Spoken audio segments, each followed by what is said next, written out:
Welcome to the Olive Grove Podcast. Our goal here is pretty simple.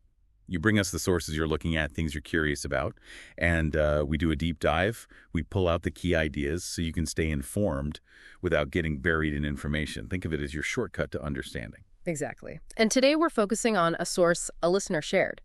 It's excerpts from MCS 1 Samuel 2.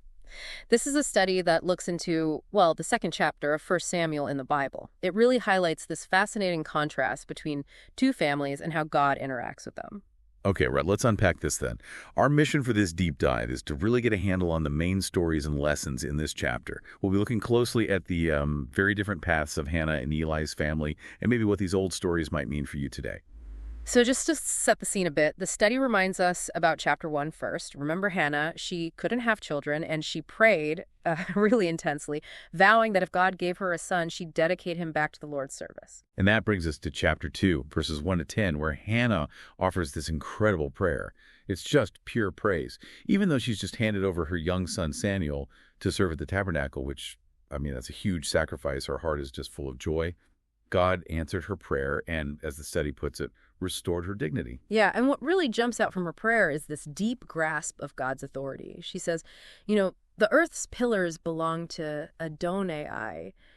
The study we're looking at really emphasizes this isn't just like her personal feeling, it's a core theological point. She declares no one is as holy as Adonai, recognizing he's unique, totally incomparable. And no rock like our God.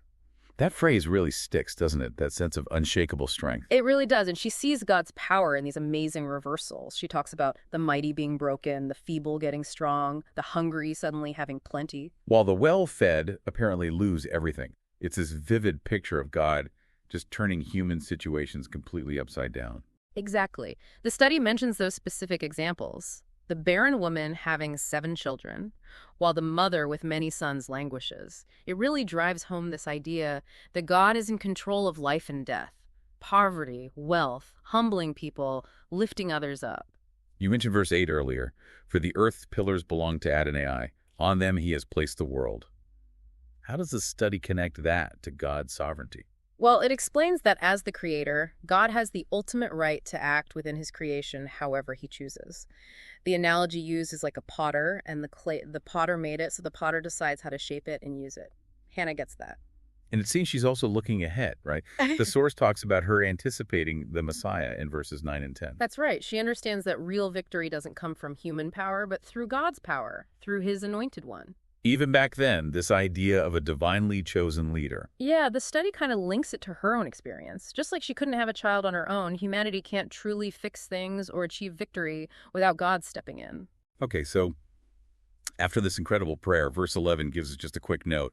Samuel starts his ministry under Eli, just a child, doing tasks in the tabernacle. Must have been a huge adjustment for everyone. A picture of young dedication.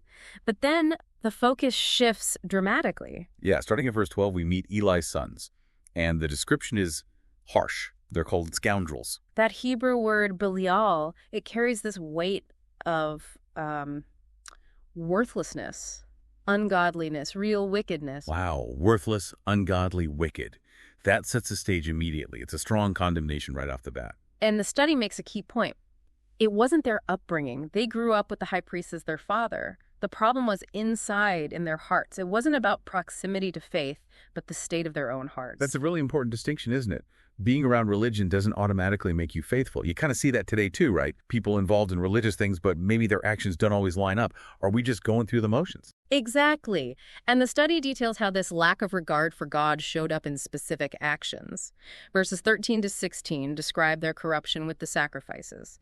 They were ignoring God's rules from Leviticus, taking the best parts for themselves before the fat, God's portion, was even burned. So they were basically stealing from God and the people offering the sacrifice. Pretty much. Leviticus 7 spells out what the priests get and what God gets.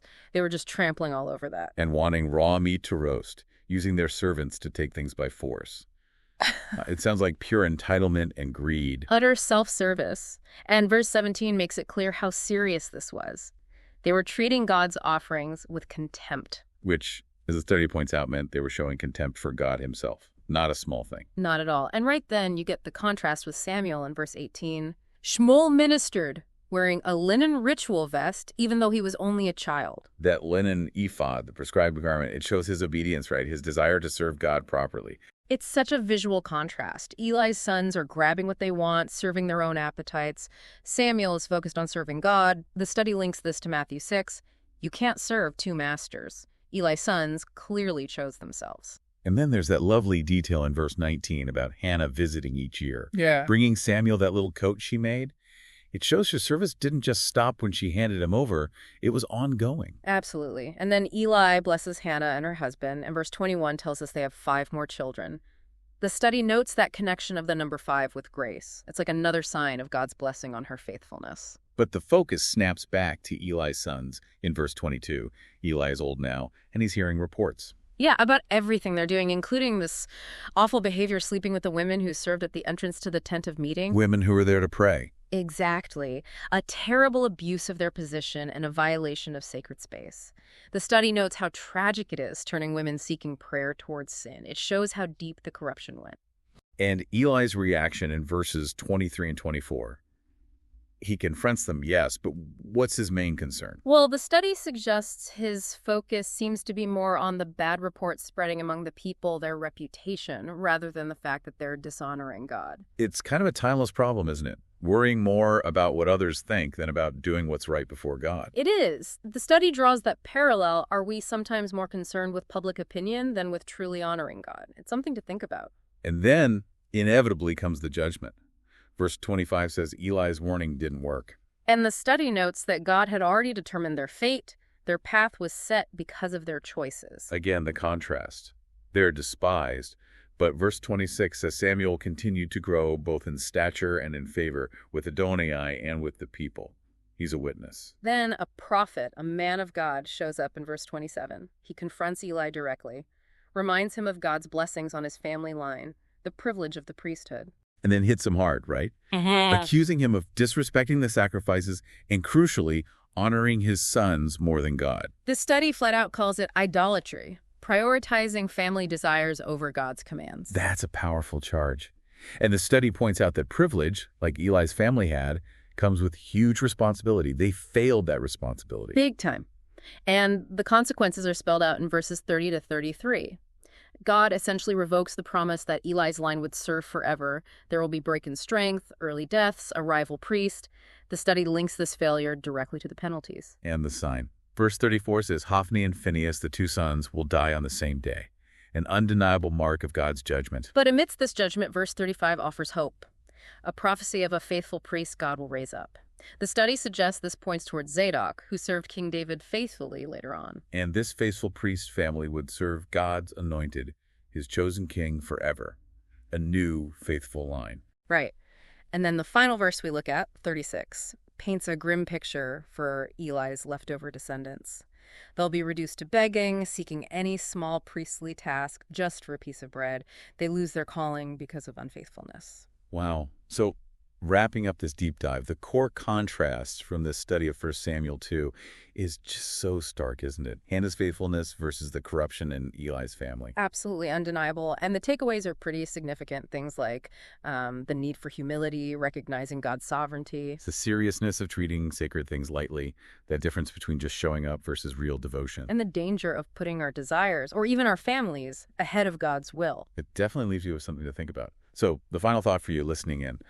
When you consider these 2 families, Hannah's and Eli's, what parts of your own life, your own priorities, maybe need a closer look? It's a powerful chapter packed with lessons about faith, obedience, choices, and consequences that still resonate today.